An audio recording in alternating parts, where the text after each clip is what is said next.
তবে রইসুল মুফাসসিরিন কেন বলা হয় এই কথাটা শুনলেই বুঝতে পারবেন উড়ান্ত পাখিকে। রইসুল মুফাসসিরিন উনি একজন তাফসীরকারক। হে নবীর সাহাবীর ভিতরে যত সাহাবী ছিলেন সব চাইতে কোরআনের জ্ঞান ইলমে দ্বীন জ্ঞান অর্জন করেছেন ইবনে আব্বাস। এই ইবনে আব্বাসের সম্পর্ক কোরআনের সাথে সম্পর্ক রে, ইবনে আব্বাসের সম্পর্ক এই কোরআনের সাথে সম্পর্ক। মানুষ তাজ্জব হয়ে গেছে, হায় রে পাখি কেন আসলো? কেউ মারার জন্যে বলে, আবার একজন না করে দেখি পাখি কি করে, এ হই হাল্লা করতে করতে এ অদৃশ্য হয়ে যায়, আর পাখির কোনো খোঁজ পাওয়া যায় না। পর্দার আড়ালের মা বোনেরা, আপনারাও তো মরে যাবেন। মরে যাওয়ার আগে তিনটা কাজ করতে হবে। এক নাম্বার ঈমান গ্রহণ করতে হবে, মজবুত করতে হবে। দুই নাম্বার আমলে সালেহ করতে হবে। ইবনে আব্বাসের মতো এ কোরআনের সৈনিক হতে হবে, কোরআনের পক্ষে তার থাকতে হবে, কোরআনকে লালন পালন ধারণ করতে হবে। এ বাবাজি, পাখিটা যখন একেবারে অদৃশ্য হয়ে গেল, লোকজন তাজ্জব হয়ে গেল, পাখি কোথায় গেল? জোরে বলেন সুবহানাল্লাহ। উড়াল দেয় আর ডাক দিয়া কয়, হে জানা যায় লক্ষ লক্ষ সমবেত মানুষ, তোমরা শোনো, আমি পাখিকে এ রইসুল মুফাসসিরিনকে জানাজা শেষ করে কবরে যখন তোমরা দাফন করাবে তখন বুঝতে পারবে আমি পাখিকে। আল্লাহু আকবার, জোরে বলেন আল্লাহু আকবার।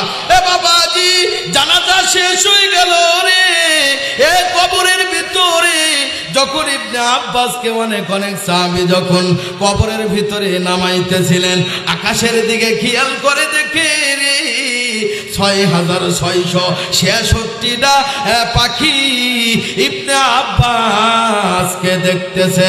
জোরে বলেন সুবহানাল্লাহ। এইবার ডাক দিয়ে কয়, হে পাখি রে, তোমরা কে? এইবার পাখি আল্লাহর কাছে ডাক দেয়া কয়, আল্লাহ, জানাজা থেকে শুরু করে এ দাফন কাফন পর্যন্ত আমার পরিচয় তারা চায়। আল্লাহ, আমার তো জবান খোলা নাই, আল্লাহ তুমি যদি জবান খুলে দাও আমি বলতে পারবো। জোরে বলেন সুবহানাল্লাহ। আল্লাহর কুদরতি ভাবে ওই সমস্ত পাখির জবান আল্লাহ খুলে দেয়। পাখিরা ডাক দেয়া কয়, আমরা পাখি না, আমরা পাখি না, আমরা হলো 6666 আয়াতের কারিমা। মহিলারা শুনবে দিকে আসতে বলেন, ভয় করছেন? লিল্লাহে তাকবীর, আরো জোরে নারায়ে তাকবীর। তাহলে আমার আপনার এই সংবিধান, এই যে কোরআনুল কারীম, এই কোরআনুল কারীমের সাথে আমার আপনার মহব্বত থাকতে হবে। মরে গেলেও শান্তি, মরে গেলেও শান্তি, হাসরের মাঠেও শান্তি, মিজানেও শান্তি, ফুলসিরাতেও আপনার শান্তি। তথা যদি আপনার বাহ্যিক জীবনের গুনাহ যদিও মাফ না হয়, হে কোরআনটা আল্লাহকে ডাক দিয়া কয়, আল্লাহ শীত মনে করে নাই, ঠান্ডা মনে করে নাই, আল্লাহ এই কোরআন উজু করে ঠান্ডার মধ্যে উজু করে আমি এই কোরআনকে ধারণ করেছে, মুখস্থ করেছে, তেলাওয়াত করেছে। আল্লাহ আমার বন্ধুকে মাফ করে দেন। আল্লাহ যদিও মাফ করতে চান না, এই কোরআন সূরা মুলুকের তাফসীর আপনাদের শোনানোর সময় নাই।